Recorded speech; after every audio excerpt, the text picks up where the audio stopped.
Good morning, everyone. Well, you're not going to be seated for very long. We got a little bit of thing we're going to do with you guys today. To celebrate our kicking off our youth ministry tonight here at the church, I need you guys all to stand up. We're going to learn a quick song real quick. You guys ready? You will need a partner. I need my volunteers on stage, please. Matter of fact, Daniel and Jen, can you come up also? And then Alex and Jan, I think it is. So you're going to need a partner for this song. Okay? We're going to not happening. Come on, right there. Christina's right there for you. Come on. There we go. Daniel, I don't know if you remember this, but Jen will teach you, okay? This is called You're My Brother, My Friend. You got to find a partner, kind of turn and face them. If you're able-bodied, if you're not able-bodied, you just relax and sit and watch everybody else make fools of themselves. Okay. Here's how the song goes. You're my brother, you're my friend. You're my beginning and my end. Okay, you guys getting this? Okay, we're going to start again for you guys, okay? It's, you're my brother, you're my friend. You're my beginning and my end. You're all around, spin around all around me when the world just turns and walks away. You look angry and mad. You're my sunshine on a cloudy day. You're my rain to wash my blues away. I can always count on you. You're my brother, sister, you're my friend. Okay, everybody got it? Here we go. We're going to go a little faster. Here we go, a little faster. You're my brother, you're my friend. You're my beginning and my end. You're all around me when the world just turns and walks away. You're my sunshine on a cloudy day. You're my rain to wash my blues away. I can always count on you. You're my brother, sister, you're my friend. People are coming in the back going, what am I just walking into? These people are nuts. Okay, a little faster. Here we go. It's last time. Here we go. You're my brother, you're my friend. You're my beginning and my end. Never thought you'd do that on stage. You're all around me when the world just turns and walks away. You're my sunshine on a cloudy day. You're my rain to wash my blues away. I can always count on you. You're my brother, sister, you're my friend. You guys did a great job. You can sit down. Okay, that is just a completely dorky way to get my guitar on stage. We're going to need this later. So I'll be talking about that later. That's just a completely dorky way. So I appreciate you guys bearing with me. We do start our youth stuff tonight, though, and this is just a little taste of what we'll be doing. Well, now they're all going, we want to come, right? You all adults want to come now, don't you? And all the kids are like, oh, this is not cool. I'm not going to do this. What is going on? Well, like I said, we're excited. Tonight is 6:30, by the way. If you have middle school and high school, we meet right. We're going to start meeting here at the church tonight, 6:30 to 8. Hey, it is just a dorky way to get my guitar on stage. We're going to talk about it in a few minutes. We're going to, in our final part of our series on Elisha, not Elijah, Elisha. And we've been looking at all kinds of great miracles that things happen because of his radical faith. We had death in the pot. We had a gourd that was going to poison people, and they start eating it, and Elisha goes, boom, and now it's good and healthy. You can eat it. We have a city with water that's really bad, and Elisha, boom, water tastes great, and it's healthy. We saw a man healed of leprosy. Naaman's just healed of leprosy, and this great thing happens to take place. Well, I got stuck with 6 verses about an axe falling into water. So that is my miracle I get stuck with. I'm going to pay more attention at those little meetings that we have with Teller. I'm going to start going, I'm going to read this before I agree to teach on it. So I get 6 verses on an axe head falling into the water. You know, I'm not a Bible, and so our title this week is Get Your Edge Back. So we're talking about an axe. Now, I'm not a Bible scholar. This is one of those passages, you know, I know Noah and the whale, and I know Jonah and the ark, and I mean, I'm not a... Oh, you're right. Just seeing if you guys are awake and catching me. Okay, just make sure you're on track with me. Good deal. I'm not a Bible scholar, but this is one of those passages that as you're reading through Scripture and you hear all these other cool things that are taking place, you go, oh, axe head, falls of water, floats. Okay, next passage. But we're going to stop and we're going to look at these 6 verses today to see what we can glean from it, see what we can kind of capture from these 6 verses simply about an axe head falling in the water. But it was much more than that. So let's get kind of started. We're going to read out of this passage. This is out of 2 Kings chapter 6. And this is it. Here we go. The company of the prophets said to Elisha. Let me just give you a little background. Elisha was a pretty cool guy. I mean, think about this. He had already done some really miraculous things. This is a guy that you wanted to be around. I mean, we think of pop stars of the day. Elisha would have been on that borderline within his faith of people you wanted to hang out with. I mean, think of the things we did, the miracles we just listed that he did. He was somebody, this guy knows God. And people were drawn to him. And so the company of the prophets said to Elisha, look, the place where we meet with you is too small for us. They're in the midst of a growth and prosperity. Things were happening. Things were moving. Let us go to the Jordan where each of us can get a pole, and let us build a place there for us to meet. And he said, go. Then one of them said, won't you please come with your servants? I will. Boy, Elisha's a man of many words, isn't he? Go. I will. You know, he's engaging, isn't he? Elisha replied, and he went with them. Then they went to the Jordan and began to cut down trees. As one of them was cutting down a tree, the iron axe head fell into the water. So you think you're swinging the big axe and boom, boom, the metal part on top flies off. I was going to bring mine, but it's all rusty and stuff, and I thought people might be fearful. If I started swinging an axe, the front row is going to, let's go clear it out anyway. So I've never cut down a tree with an axe. I have an axe. I don't know why I have an axe. It's in my garage. I don't know what it's for really, but I've never really used it. Because I'm like the rest of you, I'm getting a chainsaw. This is dumb, you know? But anyway, back in their day, this was an important tool. I mean, this was something that people had their livelihoods built around. And so he's cutting down this, and then boom, it flies off into the water. And he screams out, he goes, oh no, my Lord, he cried. And for us, we really think, just go to Home Depot, you know? Menards is down the street, it's buy a new one. But it wasn't that easy. This was something actually was kind of valuable. And the biggest thing is here, it didn't just fall into the bushes off to the left. It didn't just go down a little hill. It went into the Jordan. We kind of talked about this a little bit when Tyler talked about the Naaman. It was kind of a murky, kind of a not the greatest place you want to live. You wouldn't go like, hey, let's go. It's like Rio, you know? It's like the water in Rio.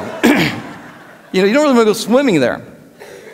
So, you know, you didn't really want to go into the water really because some of it was poo water, you know, that's just no way around it. And so they kind of stayed away, they didn't want to go in. And so it sinks to the bottom of the Jordan and it's gone. And you think, well, why is this important? Well, think about some of the things in your life that you have lost that you didn't really mean to lose. Can you think, maybe you're one of these, I'm one of these, let's just be simple. How many people leave the house 4 times before they actually drive out of the driveway? Because you get in the car, oh, I forgot that. Oh, where's it at? I forgot. And you forget everything that's going on. You lose things sometimes. And so that's pretty normal. Maybe here's another one for me. We went on vacation about 5 years ago, and I was really worried about security. We didn't have an alarm system at the time, so I had just got these new checkbooks, and so I hid them. I just don't know where. So someday, some archaeologists are going to be finding my house, and they're going to find a stack of checkbooks tucked under, I don't know where, I wish I knew. And don't you hate when people just go, where's the last place you put it? Oh, shut up. You know, you're just kind of in those modes. Well, here's what, we're in the midst of one of these moments, and the axe head falls in the water, but let's just kind of use this more symbolically. We've also had a lot of things in our life that we didn't mean to lose, but that we lost them. Maybe, let's get hardcore, maybe you lost your marriage. You didn't mean to do it. It wasn't like you said, I want to be divorced. I want to be a divorcee by 30. But it happened. Somehow it sank. And the key is it sank to a place where you didn't think you could reach it. Or maybe you started a business and your business went off and it was going really great. We're in the midst of prosperity. And then something happened, a turn happened, and then boom, it's at the bottom of the Jordan where you can't reach it. You had a relationship with a family member that boom, sunk Didn't mean for it to happen, but just something, one argument, one discussion, bam, and you haven't talked to that person for years. Or for years, it's still been kind of hesitant or kind of sketchy. It's at the bottom of the River Jordan. It's sunk. You didn't mean to lose it, but it did. You lost it. And so that's kind of maybe your credit score. You don't know how it happened. Next thing you know, your credit score, boom, down to the bottom of the Jordan. I don't know how I'm going to get that out of there. But it happens a lot. We lose things that we don't really mean to lose. And so we find ourselves here in the story, he loses something, and then let's get to the next passage. This is the next important part. It was borrowed. And so I go back to it was borrowed. It was borrowed. You ever lost something that somebody gave you? They lent to you? Well, that's kind of what we're talking about, our guitar. My wife gave me permission. Matter of fact, it was her idea to share the story. When I first I was on a mission trip to Tampa one time, and we were staying at this hotel. I had a $450 Fender guitar, acoustic, and it got stolen out of the room. And so I get home, and I'm like, oh, I lost my guitar. I mean, I use this for ministry. Man, this is my favorite guitar. I had my own blood inside of it because I cut my finger. I mean, it was a great guitar. Sounded awesome. And so I turned it into my homeowner's insurance, which I wouldn't recommend now. But I turned it into my homeowner's insurance. And come to find out, that $450 guitar was worth $1,100. At least they thought. I'm thinking, I think it's only worth $450. They're giving me a check for $1,100. And of course, I said, we'll take it.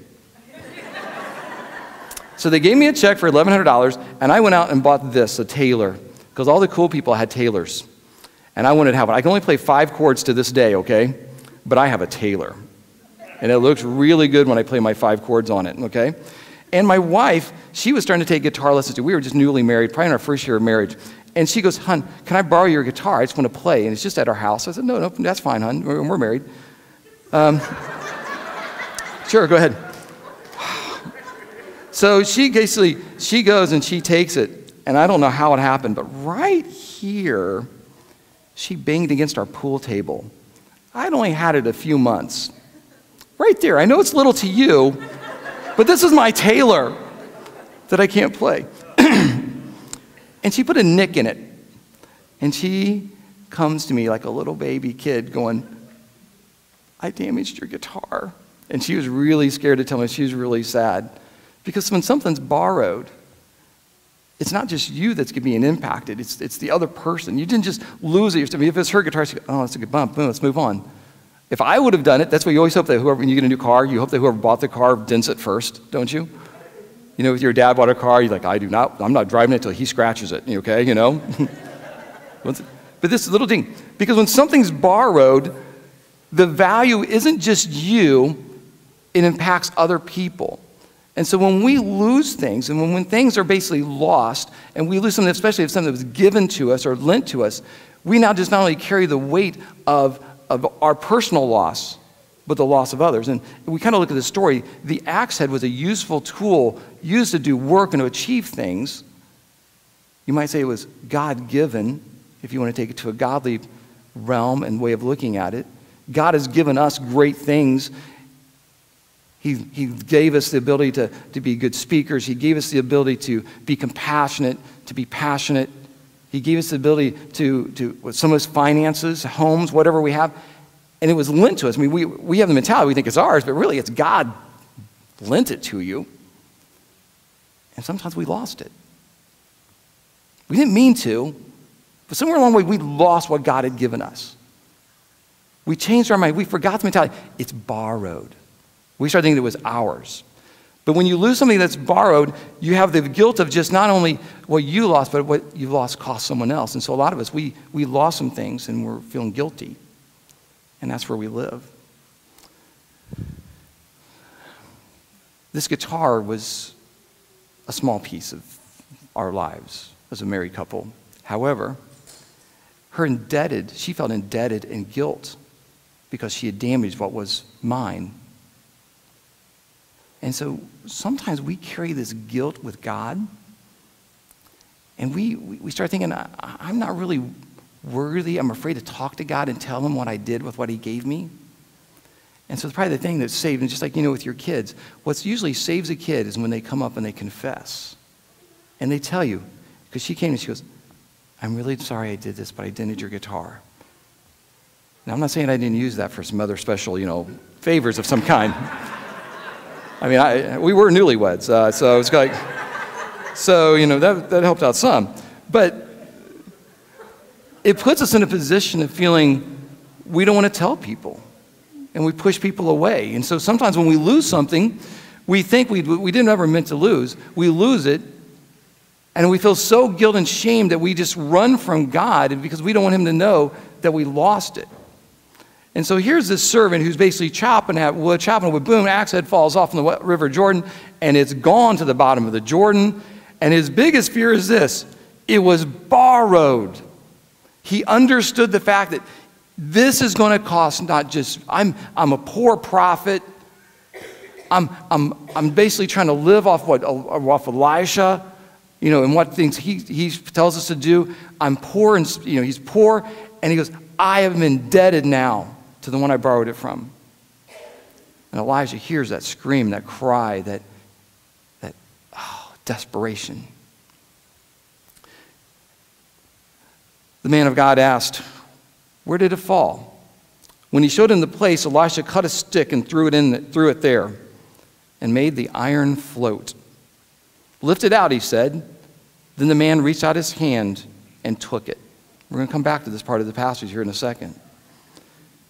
But I want you to know this: God cares about the small things, even the axe heads that fall into the river. And here's the next thing: God knows how to help you find what you didn't mean to lose. God knows how to help you find what you didn't mean to lose. Let that rest on you. None of us really set out to lose it, but it happens. And I just want to kind of share a little bit of things, and this is going to be another one of those little stupid things that I just go through my mind at times, and I'm hoping maybe you connect with this, okay? So we have another issue that happens at our house a lot, and especially some of you will know this. So I, for years, have always worn shirts underneath my other clothes. I wear a T-shirt usually of all kinds now.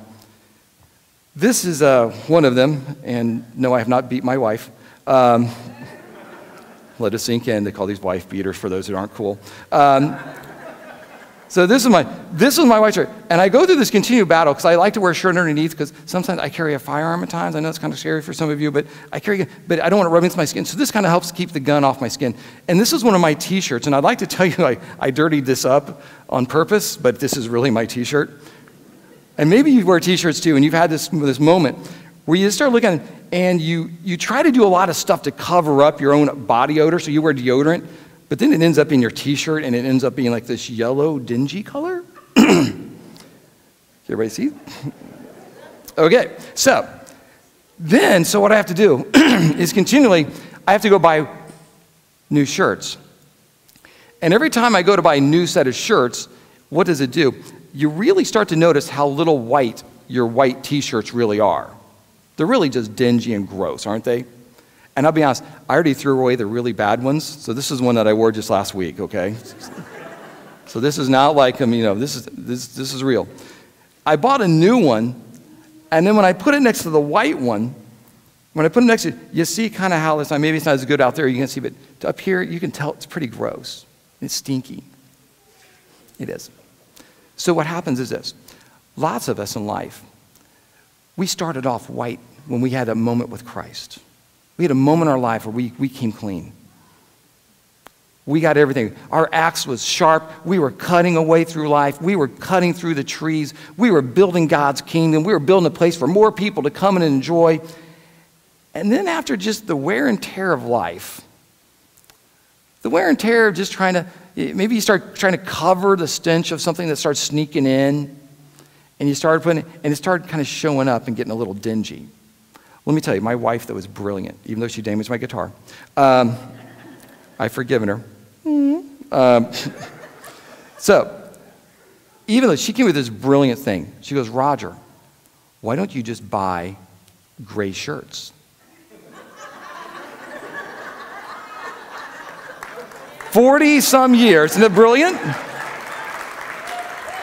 40 years of this have been going on, and I'm like, a gray shirt.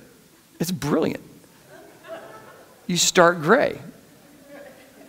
Well, the problem is this. Some of us did this with our spiritual lives. We started off white. We had a moment with God where everything was new and fresh, and it was wonderful, it was amazing, it was great. I felt as white as snow. And then it got dingy. And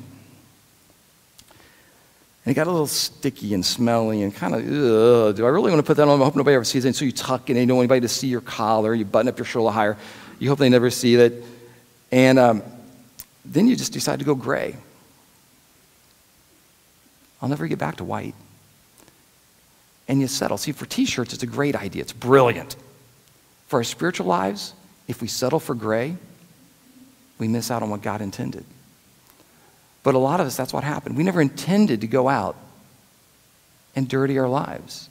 We never intended to become satisfied with gray. Here's another unique thing that comes funny.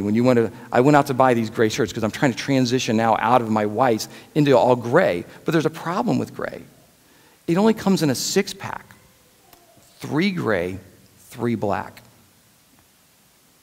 You don't see white and gray together. It's 3 gray and 3 black shirts. And it's kind of this mentality, and this is how it happens in our spiritual lives. Once you get to gray, the next thing is black and darkness. It's sold in the same pack. They go hand in hand. As soon as we leave the fresh white and we start playing with the dingy and the gray, you're on your way to black. And so spiritually, a lot of us, we never intended to basically go out and become dingy or fall into darkness, to fall into sin. We just became satisfied with gray. We thought we found a shortcut. And it didn't work. And so we find ourselves a lot of times in darkness. None of us woke up one day and say, hey, I cannot wait to be a drug addict this month. I cannot wait to cheat on my wife this month. I can't wait to go out and cheat on my taxes. But it happens. No one wakes up and says, I want to be a cheater. No one wakes up and says, I want to be a New England Patriots fan.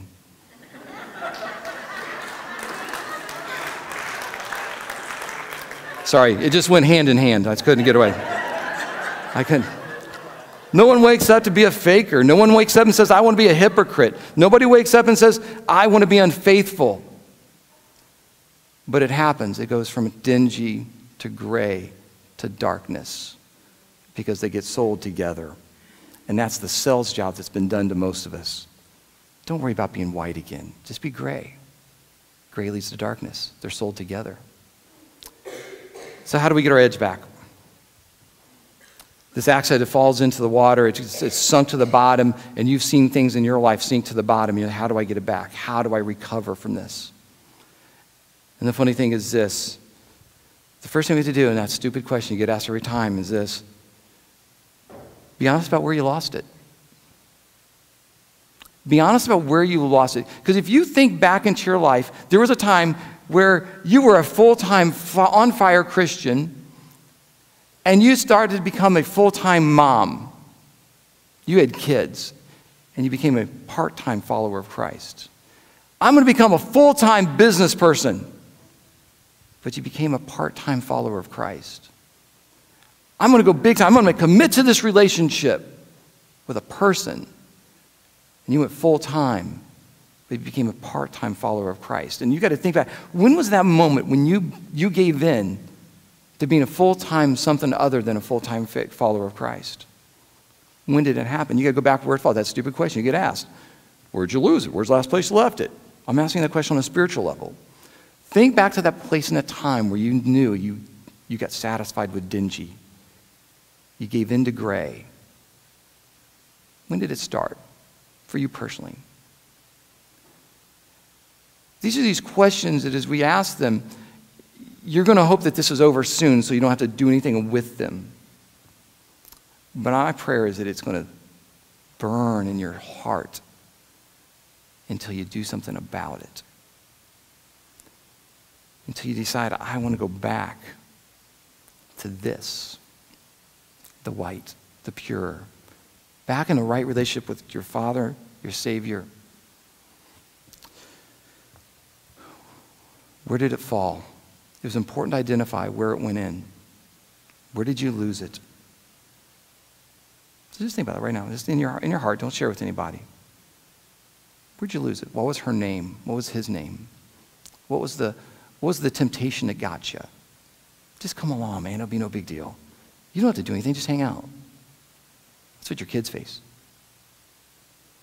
What do we face as adults? Hey, just come to lunch with us. Oh, no one else. I'll just meet you at this place alone one day. Or, hon, I'm tired of hearing you talk. I'm just going to go and leave now. And you run from it. That's the beginning of the darkness. It's the beginning of the gray sneaking in when you avoid dealing with real issues in life. That's gray. You're getting satisfied with the status quo of a crappy relationship. That's gray. It leads to darkness. It's sold together. So think back in your marriage, your friendships, your family. When did it change? You got to know where it's at. When did it start? The man of God asked, where did it fall? Here's the cool part. With God's help, take back what you lost. With God's help, take back what you lost. Listen to this. The next passage goes in and says this. When he showed him the place, Elisha cut a stick and threw it there and made the iron float. Now, why is this important? Because what God is, He's the first and foremost at seek and rescue. He's the first and foremost at lost and found. He is the God of turnaround. He is the God that says, I'm going to take this thing that you thought you lost and that you thought you sunk and that you lost. He goes, I'm going to turn that into a testimony about what God can do. Why did he throw a stick? I mean, come on. What's a stick going to do? Why did he even have to throw a stick? Couldn't Elisha just go, float? Why did he throw a stick? You want to know why? He didn't want anybody to be confused about what was about to take place. He didn't want to go, oh, a current kicked it up. He wanted it to be an exact and direct reference between what God is going to do, what God does, and what's going to happen in your life. He wants there to be a direct correlation so you don't miss it. So you don't think, let's be honest, when cool things happen, sometimes we go, well, I really got lucky. Or, what karma, what goes around comes around. And we attribute it to all these different things, of luck and karma and all this. Let's be honest. When it's a miracle getting ready to happen, it's God. And he wanted a direct correlation between the stick and the action of Elijah, the man of God, throwing the stick in there, bam, in the same spot that it fell, and that is where it rose up. And that's where the iron had started floating. Because God wanted, because I am the God of turnarounds. And if you think you have lost something and it's sunk to the bottom of the River Jordan and you think it's gone, God's saying, you turn to me, no one else. Don't get distracted by any other kind of quick fix. Don't just start buying gray. Come back to me. I'm going to throw my stick down, and you're going to see what I can do. And God raises the axe head to the very top because he wanted you to see the supernatural. The natural would have been throw in a hook, go scuba diving, throw in a snorkel, go what's like. I want there to be a supernatural. But usually that's our last resort here with us today. When we lose something, we go to Home Depot. If we borrowed it, we just pay them off. Hey man, here's $50, go buy another one. But God says, no. What you lost is important. What sunk and what you lost is of so much importance that I want to show you that if you believe in me, have faith in me, that I can rise it up from the top with a stick. That's a miracle. Don't account anything else. It's a miracle. It's me. It's the supernatural movement of God to raise an iron axe head to the top of the Jordan.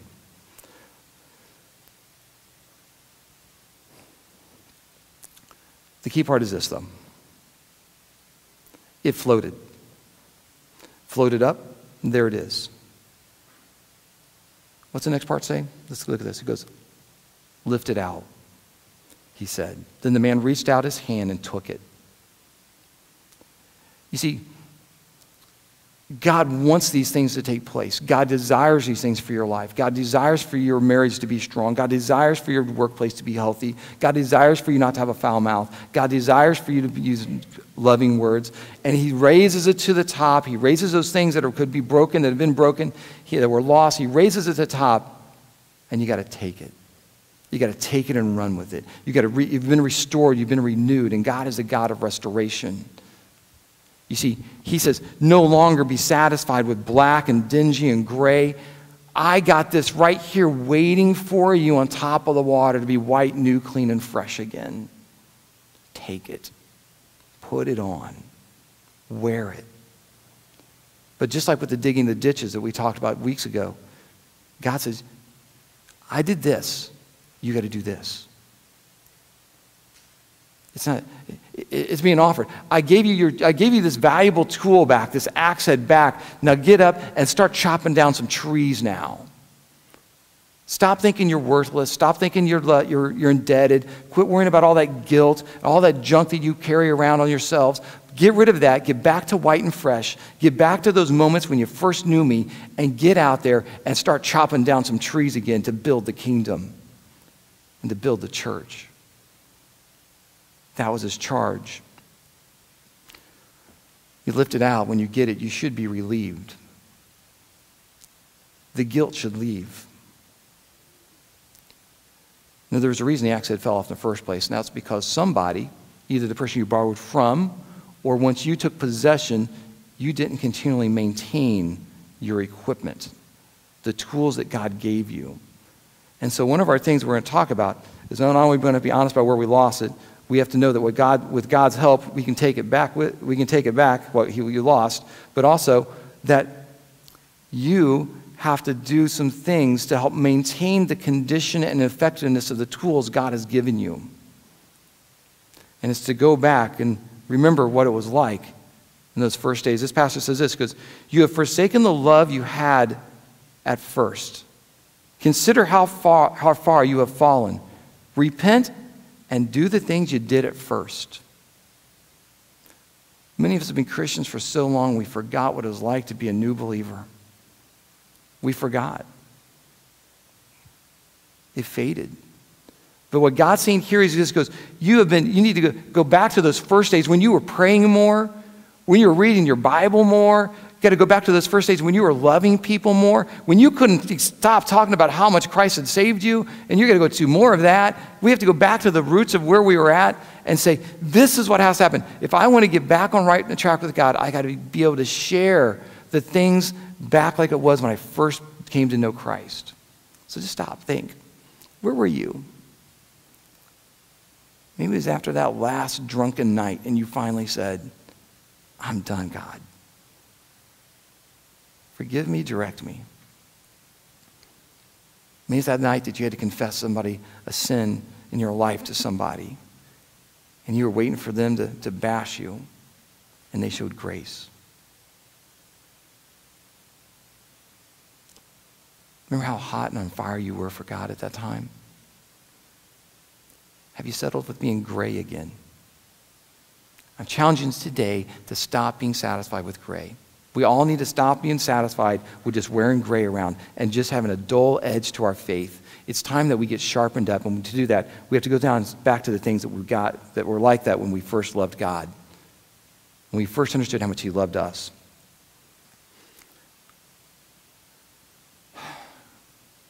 Look at this other passage out of Deuteronomy. God, your God, will restore everything you lost. He'll have compassion on you. He'll come back and pick up the pieces from all the places where you were scattered. No matter how far away you end up, God, your God, will let you out of there and bring you back to the land your ancestors once possessed. It will be yours again. He will give you a good life and make you more numerous than your ancestors. He's good at finding lost pieces. He's good at finding the scattered, broken hearts and putting them back together. He's good at restoring you back to a position of being a faithful servant of God who is not just sitting idle now that you're sitting with no axe head. He wants to put you back into service. Some of us have been sitting around too long worrying about the guilt of something that happened 15 years ago, 2 years ago, 3 weeks ago, and we stop being useful. We become idle, sitting on the shorelines with a piece of wood with no axe head.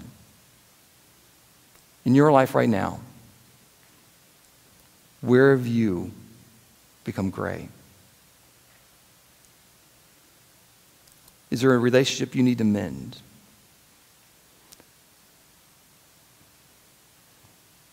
The closing of a message like this is always tough because it's usually very directly, it stirs up some emotions inside of us.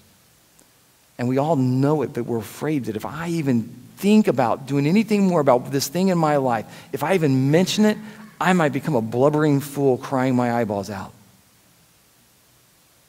That's why, especially as men, we have things that we want to say to you ladies, but we're so afraid that we're going to lose our manliness. We're going to lose our cool facade. But what God calls us today is this: cry out like you just lost something that was borrowed. Cry out in a way that says, I am not willing to stay stuck in gray on my way to darkness. I want to be restored back to how God intended me to be. I want to become a useful servant for God. And we as people, all of us in this room, should be in this position that I want that we want that for our lives, that we are not satisfied with gray and dingy and dull. So as we close today, I'm just asking, did you lose something along the way that was on loan from God? He gave you a gift and a talent and ability, and you lost your passion for it. You stopped using it. Have you taken a chunk of trust out of what others have entrusted you with? Are there people and relationships that you need to ask for forgiveness? Did you become content with gray? Did you forget what bright white looks like? Today's to get back. Today's the day to get back. Today's the day to confess those sins. Today's when the Bible says he rose it to the top. You grab it. No one else can do it for you. No one else can pull it off. You grab it. Do we have people in this room that are ready to grab what God has provided? Do we have people who are ready in this church, who are ready to push off that stuff? The thing that was lost is now found. Are you ready? Let's do it. As we close in prayer today, we're going to have one time a song, and this is the thing. This is bold. This is big. And this is going to take some guts. And this was a man who lost something, who was crying out because he lost something that was borrowed. There's people in this room, there's men and stuff in this room especially, who I think know that they have basically lost what God had given them. They lost the excitement. I want you to come up. If we can have the prayer people, can the prayer team people come up? We want to pray with you right now. There's no sense waiting around. Today is the day that God has provided you, that he's rose it up to the top, and he's saying, reach out and grab it. So as we stand up, let's stand up. For those that you need prayer, or you're ready to now basically step back into the game, you're ready to become back to being useful and productive, the first step is us reaching out and grabbing it. Please come forward and let us pray with you. Or you just come to the altar and you can pray. If you have something that you want to write down, you can write it down on one of the shovels. If it's too hard to go talk to somebody else, putting it in ink makes it permanent. Come write it down. Don't be satisfied with dingy. Don't be satisfied with dull. Sharpen your axe today. Let me just open up some prayer and we're going to do a song. I just want to challenge people to come forward. We want to pray for people. And if you want to, maybe you don't need prayer, but you want to pray for others, you just walk up behind them and start praying for them. Let's have some prayer time together where we're not worried about everything else.